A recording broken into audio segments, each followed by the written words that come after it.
All right, welcome back to the Confluence Leadership Podcast. We're actually recording from C26, our leadership conference, and my name is Bo Noonan. I'm from Tacoma, Washington, and I'm super thrilled to have with us Mac Lake. Great to be here, Bo. Yeah. Been looking forward to this, and wow, if you weren't here, you missed it. Yeah. There's so much energy in that room. Yeah, we've had a phenomenal time so far. Worship's been amazing. God's been speaking to us. You just finished two sessions, Yep. and agitating us, as you put Yes. it. Instead of training us, you were agitating us, Yes. and I felt agitated. So you did it. You accomplished what you set out to do. Good. And Mac's written several books, but The Multiplying Effect, and then you've got all these books on how to lead yourself and lead others, and Yep. and we've been using that in our church in Tacoma, and it's been life-giving. We did a cohort with you, and that was just outstanding. It's challenging. Yeah. It's challenging to keep it going. Yeah. You get inspired, you see the why behind it, Yeah. but then the day-to-day grind of it's a big deal, Yeah. and there's opposition to it. So let me ask you right off the bat, like, what's at stake here? Like, you've given yourself to this, and why have you given your whole life to this, and what's Yeah. at stake here? Yeah, a lot of people only look at the life of Christ and go, okay, I want to live like Jesus. Mm-hmm. But when I did a study through the chronological life of Christ, and I saw his emphasis on multiplication and reproduction, it's like, gosh, I don't want to just live like Jesus. I want to lead like Jesus. Yeah. And Jesus was a multiplying leader. That's great. And he recognized that, he could have just done whatever was needed by himself. He didn't need any leaders. We do, but he didn't need any. But he chose to lead through a handful of leaders. Yeah. And to start a movement through others and empower them. Yeah. And so for me, that just became so important to recognize that I want to leave a legacy in my life, a leadership legacy that has a long tail. I don't want my leadership influence to end the day I die. Yeah. But I want to continue to have a kingdom influence. And, Bo, I'm watching revival break out in these colleges all across the country. Yeah. And in order for us to steward that well, we need to train those young leaders to identify and raise up the next leaders. I'm working with a 21-year-old, discipling him, and he's in one of the schools that's having revival. Yeah. And I'm challenging him, hey, Man. don't you just carry this. Don't you just be a doer. Don't you just be the leader. Identify others so that, when you leave the college, somebody else is carrying it. That's so good. I'm working with a high school student in West Virginia.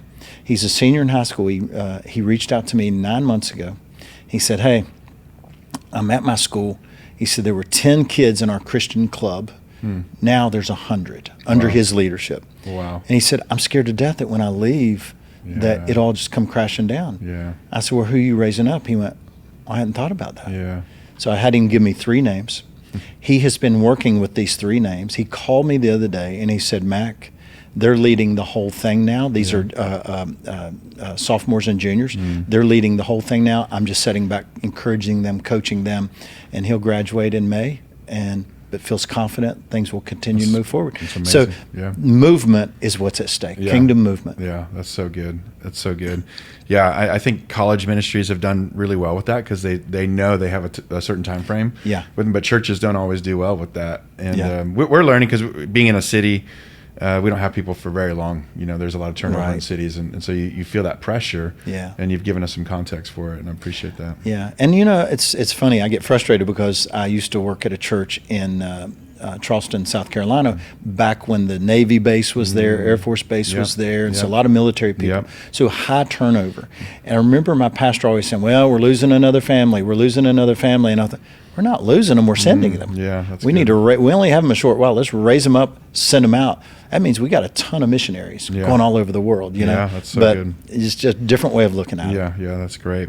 Yeah, so there's a lot at stake, and I think when you talk about leadership pipeline, you addressed this in your second session. So if you're tuning into this and you didn't attend the conference, get to the audio and the video of the conference. It'll be out there.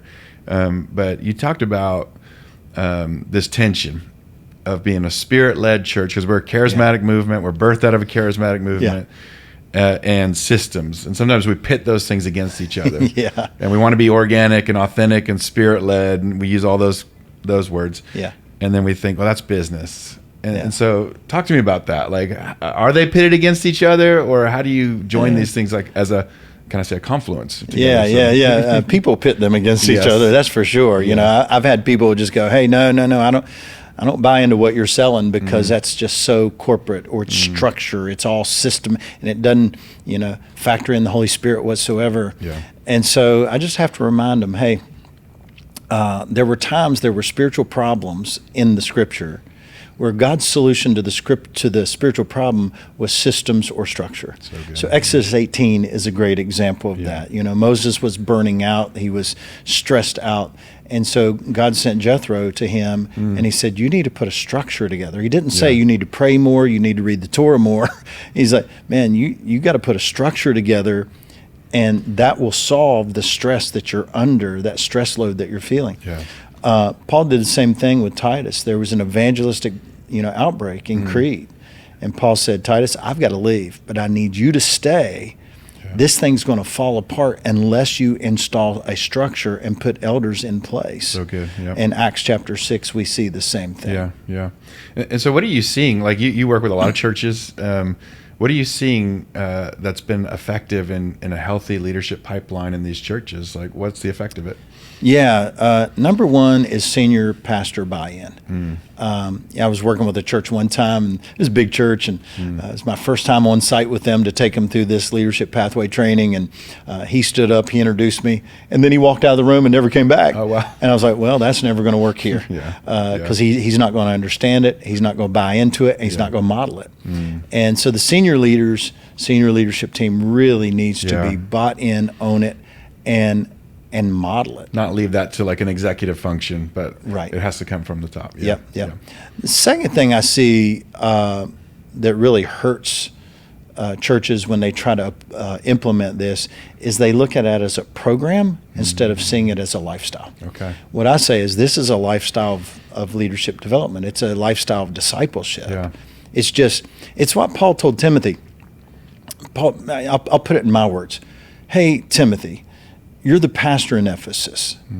And in order for you to really have the impact that you need to have, then I want you to take the things that you've heard from me. Yeah. And those are the things that that Greek word means to have heard, received, and assimilated into your life. Okay, so the things that I taught you that transformed your life, I need you to teach those to reliable men. Yeah.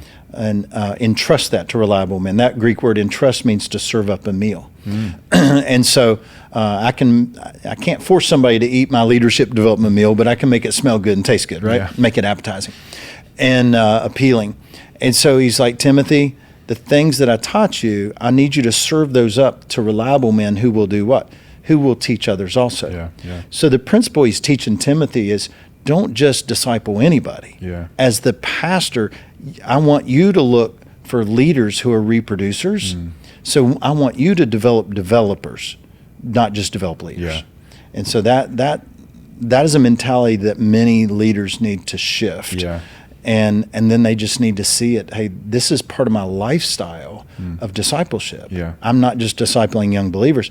Now I'm discipling leaders for kingdom impact. Right. You talked about that in your own life, that you had the 3 conversions that led you to becoming a developer of leaders. Yeah. And I think there's this, a lot of us get into ministry because we love people and we want to see them flourish and come to Jesus. And so we get into people's lives. And then if we don't have that 3rd conversion, we just burn out, or we limit the church and the church size and the church influence because it's all about our capacity and not the capacity of, handing it over to more and more men and women. So, exactly. Yeah. I was working with a church one time, and the young man that was overseeing children's ministry, he struggled with it at first, but he finally started getting it. And I remember one of my trips back, he came up to me and went, oh my gosh, I'm doing that. I'm actually discipling leaders. Yeah. Mac, this is what I got into ministry for. I feel like I'm a pastor again. Wow. And I'm actually discipling people again, but at the leader level. Yeah. He was so excited. It changed his whole perspective on his ministry. That's great. And that's what I want to see. Yeah. I love one of the things that you do in your books is you make sure that it's not just about competency, but it's character. Yeah. And one of the challenges in church leadership is you want to disciple, the trap is that you disciple people into the kind of church you want. Yeah. So the function of the church. So Right. we need the kids workers and the youth workers and Yeah. the worship team.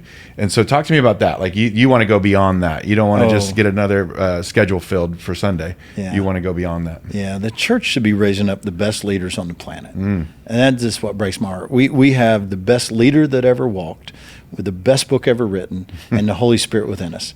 So we should be raising up the best leaders on the planet. Come on, somebody. But we settle for teaching people to turn our ministry widget. One of my life verses is Psalm 78:72. It says, David shepherded them with a pure heart, and he guided them with skillful hands. So this tells me why David was such a great leader. He had leadership spirit, and he had leadership skill. Yeah. And it's those two things combined that made him a great leader. Yeah. The church tends to emphasize spirit or character, Right. but they neglect competency. Wow. Business world tends to emphasize competency but neglect spirit and character. Yeah. And so what made David such a great leader was a blend of both. Yeah. If I have leadership spirit, people are going to follow me for a while. Yeah. But after a while, they're going to go, Mac's a nice guy, but he's not taking us anywhere. Yeah. If I have leadership competency, they're going to follow me. They're going to go, wow, Mac's an incredible leader. He's taken us great places. Yeah. But after a while, they're going to go, if I don't have leadership character, they're going to go, I don't trust him, and he's just using me as a cog in his machine. Yeah. And that's why it's important to have both. So in my book series, the Discipling Leader series, every chapter is one leadership competency, Yeah. but paired with a character trait. Yeah. So you learn both. Yeah, that's been so helpful for us because, people will use some big language around like, hey, I can't help with nursery anymore. I'm burnt out. Yeah. Like, you're not burnt out. Yeah. You just lack vision or desire or the why. You've lost the why behind this. Yeah.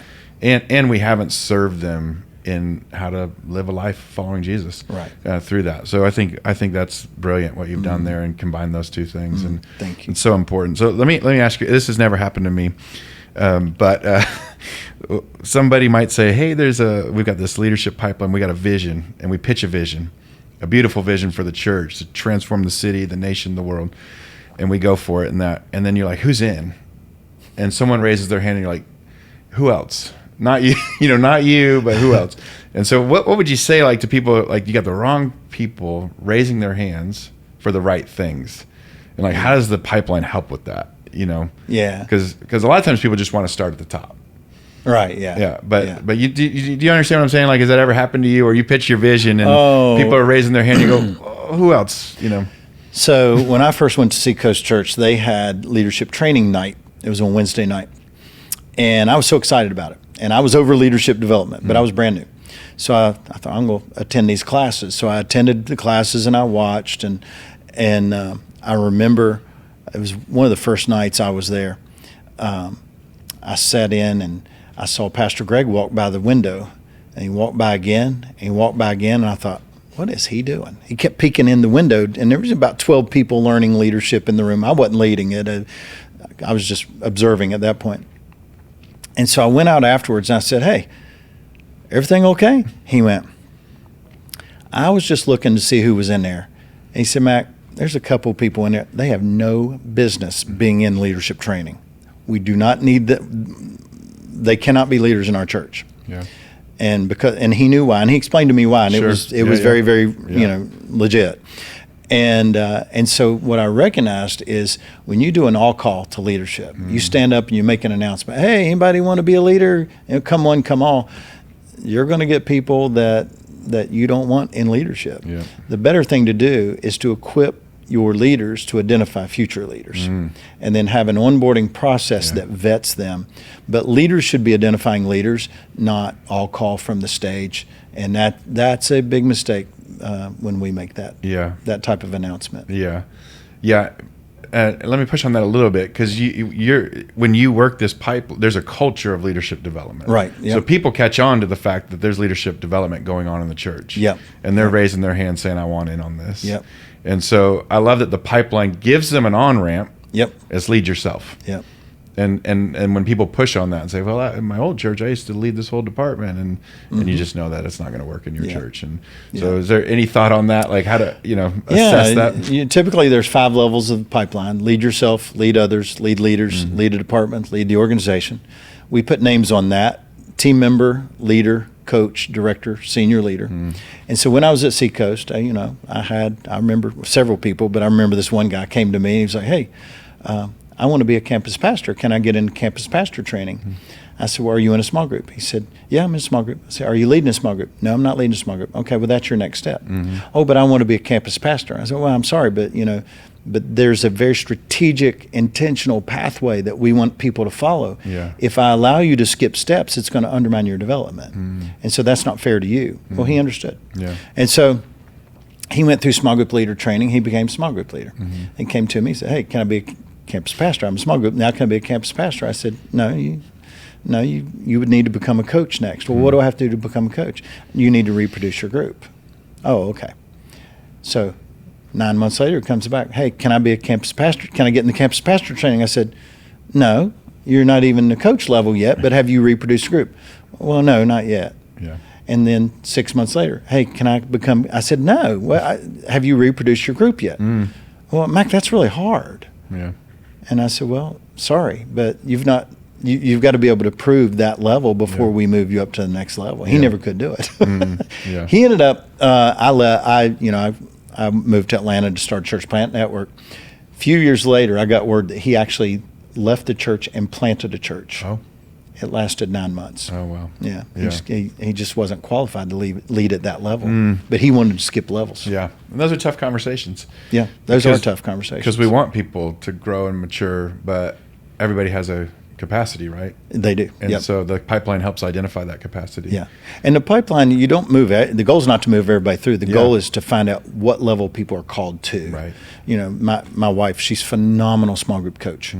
And the church in Atlanta we were with, they offered her a position to be small group director in women's ministry. And she said no. Could she do it? Yeah, she could do it. She just didn't have the calling to do it. Yeah, yeah. That's really helpful. You're with us today for the first time. Anything you would say to us as a family of churches as you had, not a lot of interaction, but some?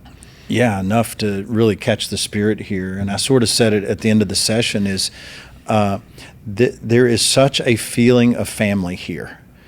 I was so impressed because I do a lot of these, and you guys made room for God to move. You made room for God to speak. And not a lot of conferences do that. And so I could tell that God was moving in people's spirit. God was moving in their hearts. There's such unity.